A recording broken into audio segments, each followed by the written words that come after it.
how much of your own experience in playing real people on screen did you bring to the character of Elizabeth as she's studying? Now, obviously, you didn't follow Anne Boleyn or Jackie Kennedy around. You didn't have that opportunity, sadly.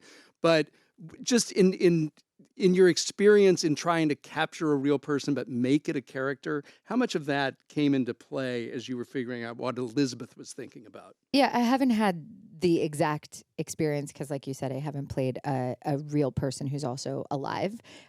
So I've done research into like what it's like to be a beekeeper or an astronaut or a doctor. You know, playing various roles where I shadow people, and and yeah, I think the way that you talk to people to try and get a sense of their lives and to try and make them feel comfortable to show things to you and taking everything with a grain of salt because you know that what people are giving you is their version that they want out there, and you know how you can get to the other things, how you can get to the more interesting things that they might not want you to see or know.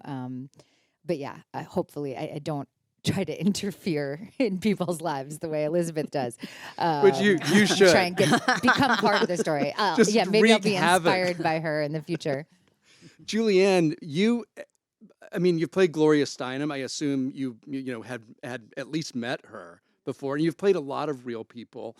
What were those experiences like for you when you were trying to like follow someone around? You know, it's so interesting because I always say to everybody when they ask about playing a real person is that I'm never going to be able to. It's almost like you're a representative. You're a facsimile. You're never going to actually be that person, especially if a person is a living person and a very well known person.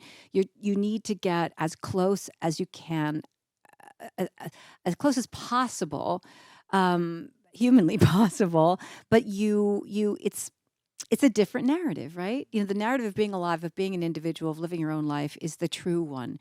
We are telling a story about what it must be like to be that person. And then there's always another point of view. There's a director's point of view looking at you. So you're existing within that point of view.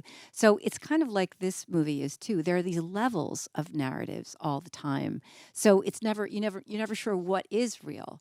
But you kind of collect facts, you collect gesture, you collect information, mannerisms, you know, all of those things, and try to come up with an idea of something. But really, oddly, it's the directorial viewpoint that captures that individual.